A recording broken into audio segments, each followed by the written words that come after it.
Rule number 10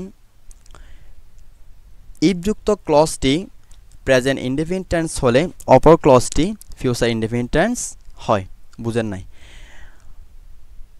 শুনেন, অর্থাৎ কোন একটা ক্লজে ইফ আছে মনে করেন, যে আমি একটু যদি ইয়া করি, এদিকে একটু তাকান, এটা একটু দেখাই। আচ্ছা, এখানে আছে। অর্থাৎ ইফ যুক্ত একটা ক্লজ আছে, ওইটা যদি প্রেজেন্ট ইনডেফিনিট টেন্স হয়, মানে ক্লজটার একটা অংশ মনে করেন প্রেজেন্ট ইনডেফিনিট আছে, আরেকটা অংশ মনে করেন যদি প্রথমটা যদি প্রেজেন্ট ইনডেফিনিট হয়, এর পরেরটা ফিউচার ইনডেফিনিট হবে। আর যদি পরেরটা যদি ফিউচার ইনডেফিনিট হয়, আগেরটা প্রেজেন্ট ইনডেফিনিট হবে।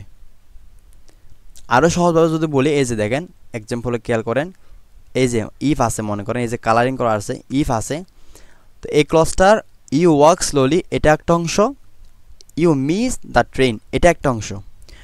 তো এই অংশ যদি ফিউচার ইনডেফিনিট টেন্স হয়, তাহলে এটা অবশ্যই কি হবে? প্রেজেন্ট ইনডেফিনিট, ইফ বাদে। আবার যদি এটা যদি প্রেজেন্ট ইনডেফিনিট হয়, তাহলে এটা হবে ফিউচার ইনডেফিনিট। তাহলে বোঝা গেছে?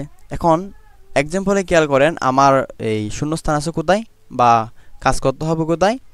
এই অংশে। তো এই অংশে কোথায় আছে? এটা হচ্ছে ইফ ইউ ওয়াক স্লোলি, তাহলে সাবজেক্ট ইউ আছে, ওয়াকটা হচ্ছে বিগ ওয়ান আছে, তার মানে এটা হচ্ছে প্রেজেন্ট ইনডেফিনিট আছে।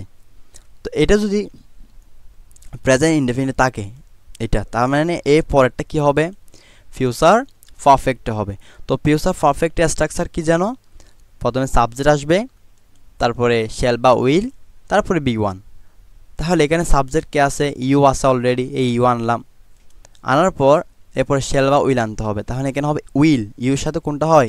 Will, WILL will.